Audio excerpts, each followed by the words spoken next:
Welcome back to another episode of the English Leap podcast, where we help you master the English language through practical and interesting lessons. Today, we are going to explore a very important topic for anyone living or traveling in an English-speaking country, which is how to talk in a bank. Visiting a bank can feel intimidating because money is a serious subject, and you want to make sure you understand everything perfectly to avoid mistakes. However, the language used in banking is actually quite standard and repetitive, meaning that once you learn the key phrases, you will feel completely comfortable.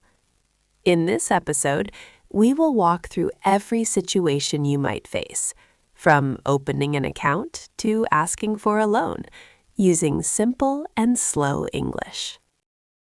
Let us begin by imagining that you have just walked through the front doors of a bank branch. Usually, the first thing you see is a security guard or a reception desk where someone might ask how they can help you. If there is a line of people waiting, we call this a queue, and you might need to take a ticket with a number on it from a small machine. When your number is called, you will approach the counter to speak with a bank employee, who is technically called a teller. The teller is the person who handles day-to-day transactions, like accepting deposits or giving out cash, and they are usually behind a glass window for safety. The most common reason to visit a bank for the first time is to open an account, which is the phrase we use for starting a relationship with the bank. When you approach the desk, you should say clearly, "Hello, I would like to open a new bank account, please." The banker will likely invite you to sit at a desk to discuss the different options available to you. It is important to know that there are two main types of accounts you will choose from: a checking account and a savings account. Understanding the difference between these two is the first step to successful banking. A checking account, which is called a current account in British English, is designed for everyday spending and frequent use. This is the account where your salary is deposited and the account you use to pay for groceries, rent, and bills. It usually comes with a debit card and a checkbook, allowing you to access your money easily and quickly at any time. When the banker asks what kind of account you need, if you want to use the money daily, you should ask for a checking account. This account usually pays very little or no interest because the money is constantly moving in and out. On the other hand, a savings account is a place to keep money that you do not plan to spend right away. The goal of this account is to save money for the future, perhaps for a vacation, a car, or an emergency fund.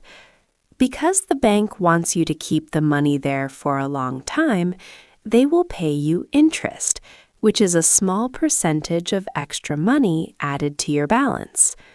However, savings accounts often have limits on how many times you can take money out per month.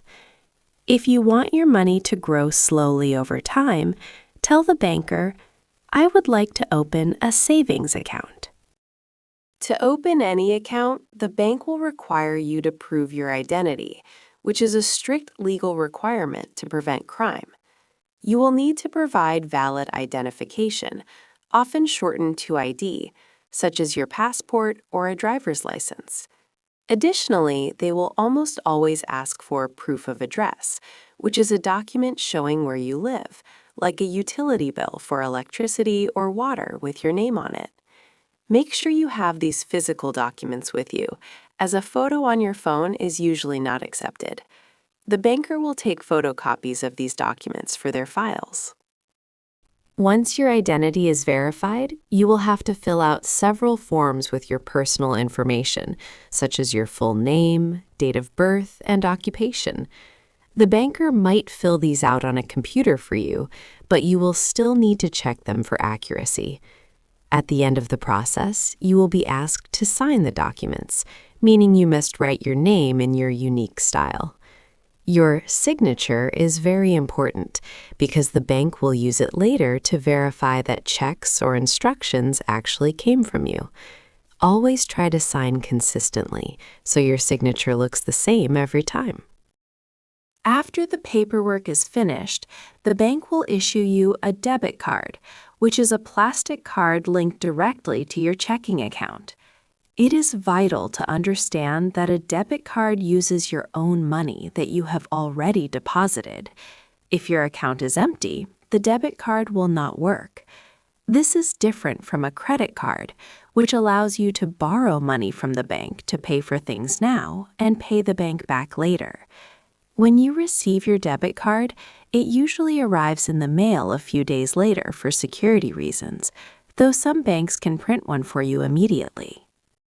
Along with your card, you will need to set up a PIN, which stands for a personal identification number. This is usually a 4-digit secret code that acts like a key to your account. You will need to enter this PIN whenever you use an ATM or make a large purchase in a store. It is crucial that you never share this number with anyone, not even the bank staff, and you should memorize it rather than writing it down on a piece of paper in your wallet. If someone steals your card and finds your PIN written nearby, they can take all your money. Now, let us discuss how to put money into your account, a process which is called making a deposit. You can go to the teller and say, "I would like to make a deposit, please." You can deposit cash, which refers to physical paper bills and metal coins, or you can deposit a check, which is a paper instruction from someone else to pay you. If you are depositing checks, you will often need to sign the back of the paper, which is called endorsing the check. The teller will count the money or scan the check and give you a receipt to prove the transaction happened. Sometimes you will need to fill out a deposit slip before you get to the counter. This is a small piece of paper where you write your name, your account number, and the total amount of money you are giving to the bank. While many modern banks have removed this requirement, it is still common in many places. You must be very careful when writing your account number on the slip to ensure the money goes to the right place. If you are unsure how to fill it out, you can always ask a staff member, "Could you help me fill out this deposit slip?" The opposite of a deposit is a withdrawal, which is when you take money out of your account. When you approach the teller, you should say, "I would like to make a withdrawal of $200, please." The teller might ask you how you would like the money, referring to the denominations or size of the bills. For example, you might want large bills like hundreds or smaller bills like 20s. You can say, "Can I have that in 20s, please?" or "Large bills are fine." The teller will count the cash out loud to ensure the amount is correct before handing it to you. For withdrawal inside the bank, the security is very high to protect your funds. The teller will almost always ask to see your ID again and may ask you to enter your PIN into a small keypad on the counter. Sometimes they might ask you security questions that you set up when you opened the account, such as, "What is your mother's maiden name?" or "What was the name of your first pet?" Answer these calmly and clearly. These questions are not meant to annoy you, but to make sure that you are truly the owner of the account. Of course, you do not always need to go inside the bank to get cash. You can use an ATM. ATM stands for Automated Teller Machine, and it is the computer kiosk found outside banks and in shopping malls. To use it, you insert your card into the slot and follow the instructions on the screen. The screen will ask you to enter your PIN and then present you with a menu of options. Common options include withdraw cash, deposit, check balance, or transfer funds. This vocabulary is standard across almost all machines in English-speaking countries. When using an ATM that does not belong to your specific bank, You need to be aware of ATM fees. The screen will usually display a warning message saying, "This machine will charge a fee of $3. Do you wish to proceed?" If you agree, the fee will be added to your withdrawal amount. After you get your cash, the machine will ask if you want a receipt. It is a good habit to take the receipt or check it on the screen to confirm your new balance. Always remember to take your card back, as the machine will beep loudly to remind you. If you want to know how much money you have in your account, you are asking for your balance.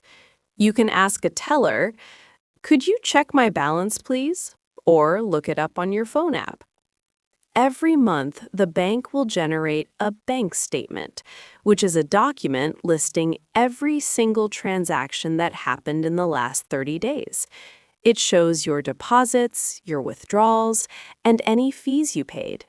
It is very important to review your statement regularly to check for mistakes or unauthorized charges. You can choose to receive paper statements in the mail or electronic statements via email. A dangerous situation in banking is going into overdraft. An overdraft happens when you spend more money than you actually have in your account. For example, if you have $50 but you buy shoes for $60, your balance becomes negative $10. The bank might allow this transaction, but they will charge you a significant overdraft fee as a penalty. Some accounts have overdraft protection, which automatically moves money from your savings to cover the cost. But it is best to always know your balance to avoid these expensive fees. Sometimes you need to send money to another person, which is called a transfer. If you are sending money to someone with an account at the same bank, it is usually instant and free. If you are sending money to a different country, this is often called a wire transfer. To do this, you will need the recipient's specialized banking codes, such as a SWIFT code or an IBAN number. You can tell the banker, "I need to make a wire transfer to Germany," and they will provide you with a specific form to fill out with the complex details. If you are traveling, you might need to visit the bank for a currency exchange. This is when you trade one type of money for another, like swapping US dollars for euros. Banks display an electronic board with the exchange rate, which tells you how much one currency is worth compared to another. There are usually two rates listed: the buy rate, what the bank pays you, and the sell rate, what you pay the bank. The difference between these numbers is the profit the bank makes. You can ask, "What is the current exchange rate for pounds?" What happens if you lose your card? This is an emergency, and you must contact the bank immediately. You should call their customer service number or walk into a branch and say, "I have lost my debit card," or "My card has been stolen." The bank will immediately cancel or block the card so that no one else can use it. They will then issue a replacement card, which will be mailed to you. Do not wait to report a lost card, because the longer you wait, the higher the risk of losing money. Sometimes you might see a transaction on your statement that you did not make. This is called fraud or an unauthorized transaction. If you see a purchase at a store you never visited, you must report it. Call the bank and say, "I would like to dispute a charge on my account." The bank will investigate the situation, and if it was indeed fraud, they will usually refund the money to you. Banks have sophisticated systems to detect fraud, so sometimes they might block your card temporarily if they see unusual activity, just to keep you safe. If you have a complex problem that a teller cannot solve, you might ask to speak to the branch manager. The manager is the person in charge of that specific bank location. You can politely say, "I am having a difficult issue. Could I please speak to the manager?" However, for most routine questions, you can call the customer service hotline found on the back of your card. Be prepared to wait on hold and answer security questions over the phone before discussing your account details. Apart from storing money, banks are also where people go to borrow money, which is called taking out a loan. When you get a loan, the bank gives you a large sum of money and you agree to pay it back over time. The original amount you borrow is called the principal. However, the bank is a business, so they charge you interest on the loan. This means you will pay back more than you borrowed. You might visit the bank to say, "I would like to apply for a personal loan." There are specific names for different types of loans. A loan used to buy a house is called a mortgage. This is usually a very long-term loan, often lasting 15 to 30 years. A loan to buy a vehicle is called an auto loan. When applying for these, the banker will look at your income and your history of paying bills to decide if they can trust you. This meeting is usually formal, and you will need to bring proof of your salary, such as pay stubs or tax returns. The bank decides whether to give you a loan based on your credit score. Your credit score is a number that represents how responsible you are with money. If you always pay your bills on time, you will have a high credit score, and the bank will be happy to lend to you at a low interest rate. If you miss payments, you will have a low credit score, and the bank might reject your application. Building a good credit score is essential for financial health in many Western countries.